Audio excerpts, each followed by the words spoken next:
वाहिगुरू जी का खालसा, वाहिगुरू जी की फतेह जी. In the previous video, we discussed and translated the fifth pauri of Japji Sahib. Today we will be bringing forth the translation of the sixth pauri.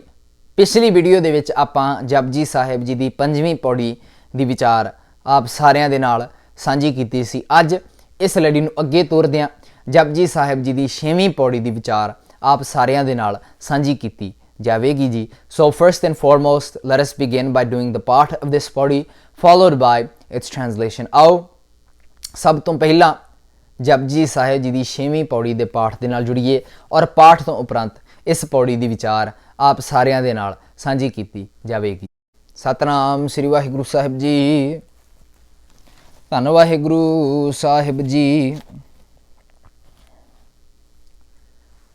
ਤੀਰਥ ਨਾਵਾਂ ਜੇ ਤਿਸ ਭਾਵਾਂ, ਬਿਨ ਭਾਣੇ ਕੇ ਨਹਾਏ ਕਰੀ, ਜੇਤੀ ਸਿਰਠ ਉਪਾਈ ਵੇਖਾਂ, ਵਿਣ ਕਰਮਾਂ ਕੇ ਮਿਲੈ ਲਈ, ਮਤ ਵਿੱਚ ਰਤਨ ਜਵਾਹਰ ਮਾਣਕ, ਜੇ ਇੱਕ ਗੁਰ ਕੀ ਸਿੱਖ ਸੁਣੀ, ਗੁਰਾ ਇੱਕ ਦੇਹ 부ਝਾਈ, ਸਭਨਾ ਜੀਆਂ ਕਾ ਇੱਕ ਦਾਤਾ, ਸੋ ਮੈਂ ਵਿਸਰ ਨਾ ਜਾਈ, ਗੁਰਾ ਇੱਕ ਦੇਹ 부ਝਾਈ, सबना जियां का एक दाता, सो मैं विसर ना जाई.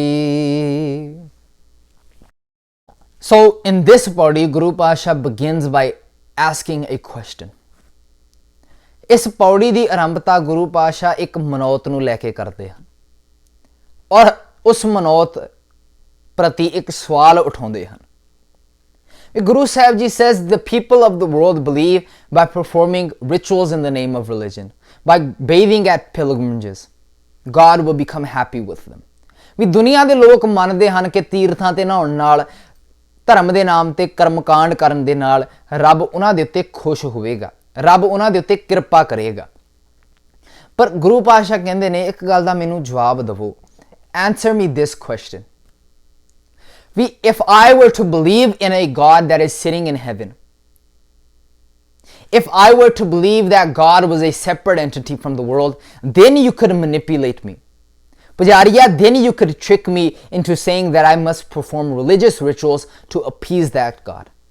But if I believe that God is the system that is controlling nature, ਕਹਿੰਦੇ ਨੇ ਜੇ ਮੈਂ ਇਸ ਮਨੌਤ ਦੇ ਵਿੱਚ ਵਿਸ਼ਵਾਸ ਰੱਖਦਾ ਕਿ ਰੱਬ ਸੱਤਵੇਂ ਅਸਮਾਨ ਤੇ ਬੈਠਾ ਹੈ, ਜੇ ਮੈਂ ਇਸ ਗੱਲ ਦੇ ਵਿੱਚ ਵਿਸ਼ਵਾਸ ਰੱਖਦਾ ਕਿ ਰੱਬ ਦੁਨੀਆ ਨਾਲੋਂ ਵੱਖਰਾ ਹੈ, ਵੀ ਰੱਬ ਬਾਹਰ ਬੈਠਾ ਸੰਸਾਰ ਨੂੰ ਚਲਾ ਰਿਹਾ ਹੈ, ਫਿਰ ਤੂੰ ਮੈਨੂੰ ਕਹਿ ਸਕਦਾ, ਫਿਰ ਪੁਜਾਰੀ ਮੈਨੂੰ ਇਹ ਕਹਿ ਸਕਦਾ ਹੈ ਕਿ ਤੀਰਥਾਂ ਤੇ ਜਾ ਕੇ ਨਹਾਉਣ ਦੇ ਨਾਲ, ਫਿਰ ਪੁਜਾਰੀ ਮੈਨੂੰ ਇਹ ਗੁੰਮਰਾਹ ਕਰਨ ਦੀ ਕੋਸ਼ਿਸ਼ ਕਰ ਸਕਦਾ ਹੈ ਕਿ ਧਰਮ ਦੇ ਨਾਮ ਤੇ ਦਾਨ ਪੁੰਨ ਕਰਨ ਦੇ ਨਾਲ, ਧਰਮ ਦੇ ਨਾਮ ਤੇ ਕਰਮਕਾਂਡ ਕਰਨ ਦੇ ਨਾਲ ਉਹ ਰੱਬ ਮੇਰੇ ਤੇ ਖੁਸ਼ ਹੋਵੇਗਾ. ਪਰ ਜੇ ਮੈਂ ਮੰਨਦਾ ਹੀ ਨਹੀਂ ਉਸ ਰੱਬ ਨੂੰ, if I do not believe that God is a separate entity from the world, if I believe that God is the law of nature, if I believe that God is the system that is controlling nature, then how can I appease that system? How can I obtain what I want from that system by performing rituals in the name of religion?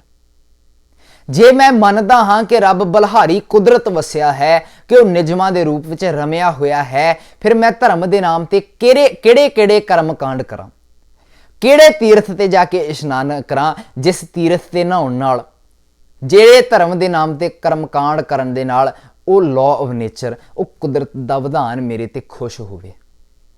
ਕਹਿੰਦੇ ਅਸਲ ਦੇ ਵਿੱਚ ਕੁਛ ਨਹੀਂ, ਅਸਲ ਦੇ ਵਿੱਚ ਧਰਮ ਦੇ ਨਾਮ ਤੇ ਕਰਮਕਾਂਡ ਕਰਨ ਦੇ ਨਾਲ ਤੁਹਾਡੀ ਕੋਈ ਪ੍ਰਾਪਤੀ ਨਹੀਂ ਹੁੰਦੀ, ਤੁਹਾਡਾ ਮਨ ਸ਼ਾਂਤ ਨਹੀਂ ਹੋ ਸਕਦਾ. by bathing at sacred religious waters you do not obtain anything. by doing rituals in the name of religion one cannot obtain what he is searching for. ਨਾ ਤੀਰਥਾਂ ਤੇ ਜਾ ਕੇ ਨਹਾਉਣ ਦੇ ਨਾਲ ਮਨ ਦੀ ਪਵਿੱਤਰਤਾ ਹਾਸਲ ਹੁੰਦੀ ਹੈ, ਨਾ ਤੀਰਥਾਂ ਤੇ ਜਾ ਕੇ ਨਹਾਉਣ ਦੇ ਨਾਲ ਸੁਚਮਤਾ ਤੁਸੀਂ ਪ੍ਰਾਪਤ ਕਰ ਸਕਦੇ ਹੋ. ਅਸਲ ਦੇ ਵਿੱਚ ਗੱਲ ਕਰਮਾਂ ਤੇ ਜਾ ਕੇ ਨਿਬੜਦੀ ਹੈ. ਜੇਤੀ ਸਿਰਠ ਉਪਾਈ ਵੇਖਾਂ, ਵਿਣ ਕਰਮਾਂ ਕੇ ਮਿਲੇ ਲਈ. ਵੀ without good deeds, without performing good actions, one cannot obtain that peace of mind that he is yearning for. ਜਿੱਦਾਂ ਭਾਈ ਗੁਰਦਾਸ ਦੀਆਂ ਵਾਰਾਂ ਵਿੱਚ ਵੀ ਆਪਾਂ ਪੜ੍ਹਦੇ ਹਾਂ ਕਿ ਜਦੋਂ ਗੁਰੂ ਨਾਨਕ ਪਾਤਸ਼ਾਹ ਤੇ ਇੱਕ ਸਵਾਲ ਕੀਤਾ when the people of the world ask Guru Nanak Pasha this, ਵੀ ਪੁੱਛਣ ਫੋਲ ਕਿਤਾਬ ਨੂੰ ਹਿੰਦੂ ਵੱਡਾ ਕਿ ਮੁਸਲਮਾਨੋਈ।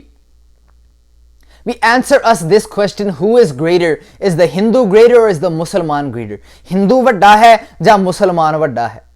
ਉਹ ਵੀ ਕਹਿੰਦੇ ਹੋਣਗੇ ਨਾ ਵੀ ਬਾਬਾ ਅਸੀਂ ਤਾਂ ਹੱਜ ਕਰਦੇ ਹਾਂ, ਬਾਬਾ ਅਸੀਂ ਤਾਂ 5 ਵਕਤ ਨਮਾਜ਼ ਪੜ੍ਹਦੇ ਹਾਂ, ਬਾਬਾ ਅਸੀਂ ਤਾਂ ਤੀਰਥਾਂ ਤੇ ਨਹਾਉਂਦੇ ਹਾਂ, ਬਾਬਾ ਅਸੀਂ ਤਾਂ ਧਰਮ ਦੇ ਨਾਮ ਤੇ ਦਾਨ ਪੁੰਨ ਕਰਦੇ ਹਾਂ। They were telling Guru Nanak Pasha as well, we do pilgrimages to Mecca, we pray 5 times a day, we go and bathe in these waters, we go and give this charity in the name of religion. So who is greater? Is the Hindu greater or is the Musliman greater? Thinking that Guru Nanak Pasha would have counted the rituals that they were doing and based an answer off of those rituals. Guru Pasha said, no, ਸ਼ੁਭ ਅਮਲਾਂ ਬਾਝੋਂ ਬਾਬਾ ਆਖੇ ਹਾਜੀਆਂ। ਮੇਰੀ ਗੱਲ ਧਿਆਨ ਨਾਲ ਸੁਣੋ ਕਿ ਸ਼ੁਭ ਅਮਲਾਂ ਬਾਝੋਂ ਦੋਨੋਂ ਰੋਈ, ਗੱਲ ਜਾ ਕੇ ਕਰਮਾਂ ਤੇ ਨਿਬੜਦੀ ਹੈ, ਗੱਲ ਤੁਹਾਡੇ ਅਮਲਾਂ ਤੇ ਨਿਬੜਦੀ ਹੈ। It is all about your actions. ਕਹਿੰਦੇ ਨੇ ਜੇ ਤੁਹਾਡੇ ਕੰਮ ਚੰਗੇ ਨਹੀਂ, ਜੇ ਤੁਹਾਡੇ ਕਰਮ ਚੰਗੇ ਨਹੀਂ, ਫਿਰ ਜਿਹੜੇ ਤੁਸੀਂ ਧਰਮ ਦੇ ਨਾਮ ਤੇ ਕਰਮ ਕਾਂਡ ਕਰਦੇ ਹੋ, ਜੇ ਕਰਮ ਚੰਗੇ ਨਹੀਂ ਤਾਂ ਤੀਰਥਾਂ ਤੇ ਜਾ ਕੇ ਨਹਾਉਂਦੇ ਹੋ, ਜੇ ਕਰਮ ਚੰਗੇ ਨਹੀਂ ਤਾਂ ਦਾਨ ਪੁੰਨ ਤੁਸੀਂ ਧਰਮ ਦੇ ਨਾਮ ਤੇ ਕਰਦੇ ਹਾਂ, ਫਿਰ ਇੱਕ ਰੋਣਾ ਹੈ, ਤੁਸੀਂ ਅੰਦਰੋਂ ਰੋ ਰਹੇ ਹੋ, ਤੁਹਾਡਾ ਹਿਰਦਾ ਸਾਫ਼ ਨਹੀਂ, ਪਰ ਉਸ ਹਿਰਦੇ ਨੂੰ ਸਾਫ਼ ਕਰਨ ਵਾਸਤੇ ਤੁਸੀਂ ਧਰਮ ਦੇ ਨਾਮ ਤੇ ਕਰਮ ਕਾਂਡ ਕਰਦੇ ਹੋ, ਤੁਸੀਂ ਕਵਰ ਕਰਨਾ ਚਾਹੁੰਦੇ ਹੋ। Guru Pasha says, if your actions are not good, if your actions are not what is going to lift you up in this world, and you are performing rituals in the name of religion to cover those actions, then Guru Pasha says you are crying on the inside. You are weeping on the inside. ਇੱਕ ਰੋਣਾ ਹੈ। ਜੇਤੀ ਸਿਰਠ ਉਪਾਈ ਵੇਖਾ ਵਿਣ ਕਰਮਾ ਕੇ ਮਿਲੇ ਲਈ। ਅੱਛਾ ਪਾਸ਼ਾ ਫਿਰ ਚੰਗੇ ਕਰਮ ਕਰਨ ਦੀ ਸਮਝ ਕਿੱਥੋਂ ਪ੍ਰਾਪਤ ਹੁੰਦੀ ਹੈ? Where can we gain an understanding of how to perform good actions? What actions will uplift us in this world?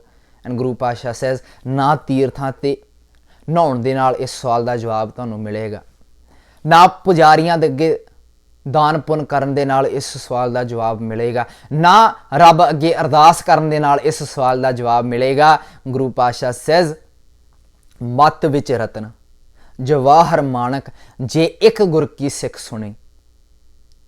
If you are to understand the difference between right and wrong, if you were to understand that by performing rituals in the name of religion one cannot be uplifted in society, then you will gain an understanding that that treasure trove you are wanting to obtain, that peace of mind that you are wanting to obtain, is all within you. ਕਹਿੰਦੇ ਨੇ ਜੇ ਇੱਕ ਵਾਰ ਇਸ ਗੱਲ ਦੀ ਸਮਝ ਆਈ, ਜੇ ਵਿਵੇਕ ਬੁੱਧ ਦੇ ਨਾਲ ਤੁਸੀਂ ਇਸ ਗੱਲ ਦੀ ਪਰਖ ਕਰ ਸਕਦੇ ਹੋ ਕਿ ਦਾਨ ਪੁੰਨ ਕਰਨ ਦੇ ਨਾਲ, ਧਰਮ ਦੇ ਨਾਮ ਤੇ ਪਖੰਡ ਕਰਨ ਦੇ ਨਾਲ ਮੇਰੇ ਕਰਮ ਚੰਗੇ ਨਹੀਂ ਹੋ ਸਕਦੇ, ਕਹਿੰਦੇ ਨੇ ਫਿਰ ਤੁਹਾਡੇ ਅੰਦਰ ਹੀ ਉਹ ਗੁਣੀ ਨਿਧਾਨ ਦਾ ਖਜ਼ਾਨਾ ਟਿਕਿਆ ਪਿਆ ਹੈ। ਮੱਤ ਵਿੱਚ ਰਤਨ ਜਵਾਹਰ, ਕਿੰਨੇ ਸ਼ਬਦ ਗੁਰਬਾਣੀ ਦੇ ਵਿੱਚ ਸਾਨੂੰ ਇਸ ਗੱਲ ਦੀ ਸਮਝ ਦੇਣੀ ਚਾਹੁੰਦੇ ਹਨ। How many ਸ਼ਬਦ in Gurbani explain to us ਵੀ ਮਨ ਰੇ ਥਿਰ ਰਹੋ ਮਤ ਕਤ ਜਾਹੀ ਜਿਓ, ਬਾਹਰ ਢੂੰਡੇ ਬਹੁ ਦੁਖ ਪਾਵਹਿ ਘਰ ਅੰਮ੍ਰਿਤ ਘਟ ਮਾਹੀ ਜਿਓ। How many ਸ਼ਬਦ in Gurbani explain to us that everything we are looking for is within. It is all about finding yourself as an individual. ਬਾਰ-ਬਾਰ ਗੁਰਬਾਣੀ ਸਾਨੂੰ ਸਮਝਾਉਂਦੀ ਹੈ ਕਿ ਉਹ ਖਜ਼ਾਨਾ ਤੇਰੇ ਅੰਦਰ ਹੈ, ਉਹ ਅੰਮ੍ਰਿਤ ਤੇਰੇ ਅੰਦਰ ਹੈ, ਬਸ ਪ੍ਰਗਟ ਕਰਨ ਦੀ ਗੱਲ ਹੈ, ਆਪਣੇ ਆਪ ਨੂੰ ਖੋਜਣ ਦੀ ਗੱਲ ਹੈ, ਆਪਣੇ ਆਪ ਦੇ ਨਾਲ ਸਾਂਝ ਪਾਉਣ ਦੀ ਗੱਲ ਹੈ। ਕੋਈ ਰੱਬ ਸੱਤਵੇਂ ਅਸਮਾਨ ਤੇ ਨਹੀਂ ਬੈਠਾ।